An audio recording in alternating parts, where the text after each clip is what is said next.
Здрава, јас сум Јана Олтовска, учесник во програмот Мали и возрастни генијалци. Сега ќе ве запознавам со многу интересен научник, Галилео Галилеј и неговите научни откритија. Доколку ви се допадне нашето видео и ја поттикнеме вашата генијалност, кликнете лайк и станете претплатник на нашиот YouTube канал. Галилео Галилеј. Кога ќе се открие, секоја вистина е лесна за разбирање. Тешко е да се открие. Галилео Галилеј, научникот кој ја открил вистината преку телескоп. Во средниот век Ренесансата стегнира во својот растут, поради доминантноста на црквата и заостанатоста на науката. Сепак, во тој период во Италија се раѓа научникот Галилео Галилеј, кој по пат на наблюдување и експерименти ги откривало небесните тела и големите вистини за нив. Роден е во Пиза на 15 јануари 1564 година, 3 дена пред смртта на Микеланџело во големо семејство, во кое е најстаро дете од 7 браќа. Татко му Винченцо бил уметник со благородничко потекло, свирал лаута, жичен инструмент, прототип на гитарата, а неговите експериментални музички активности покасно биле основ на неговата група за опера. Начитан и продухован, таткото на славниот Галилеј знаел да се затвори во потесен круг пријатели, да внимава што зборува јавно, за да се заштити од заостанатоста на сограѓаните од кој одскокнувал и во интелектот и во духот, особина која ќе му ја пренесе на Галилеј. Од татко му, Галилео ја наследил љубовта кон музиката, поезијата и филозофијата, но неговиот најголем предизвик била математиката. Бил бистро и немирно дете, воспитуван со домашни учители, со кои често се расправал, користејќи силни аргументи за подкрепа на своите ставови, од кои никогаш не се одрекувал. Заради материјалната немоќ, Галилео студирал во манастирот Санта Марија, а не во Фиренца, градот во кој европската наука и уметност доживувале расцвет. Првиот сериозен конфликт на Галилео со татко му Винченцо се случил кога младиот научник посакал да се замонаши и целосно да се посвети на науката, но татко му го спречил и затоа на 17 години го запишал да студира медицина.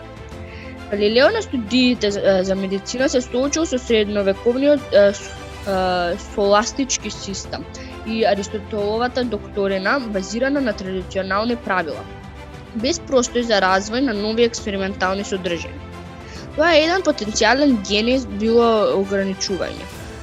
Галилео воопшто не бил популарен меѓу професорите и студентите. Ниту имал можност да се расправа со нив, затоа бил избран да се сврти кон развртен живот. Напуштил студии и се почесто ги слушал говорите на научникот Остилија Ричио, кој ќе му го позвати патот кон Архимедовата математика и геометрија. Запамтете, генијалноста ништо не ја спречува, а експериментот е база за развој на науката. Во 1583 година, на време на една неделна миса, Галилео се загледал во плафонската канделбара. Истиот ден, експериментирајќи по дома, го поставува законот за исхроно нишање на клатно и техника за прецизно мерење на времето.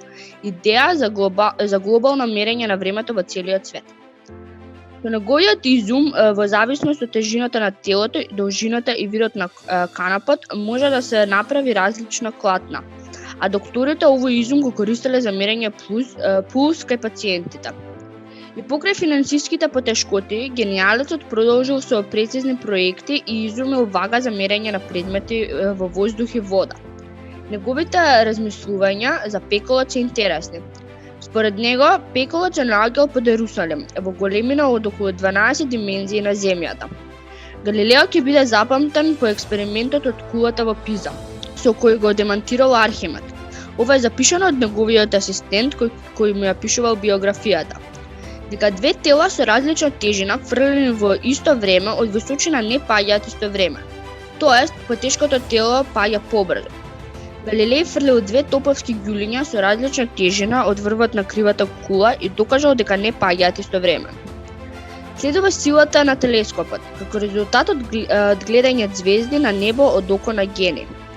Галилео го создал својот нов инструмент и го подарил на богат венецијански кнез, очекувајќи поголема плата. Добил восхит, но не и пари.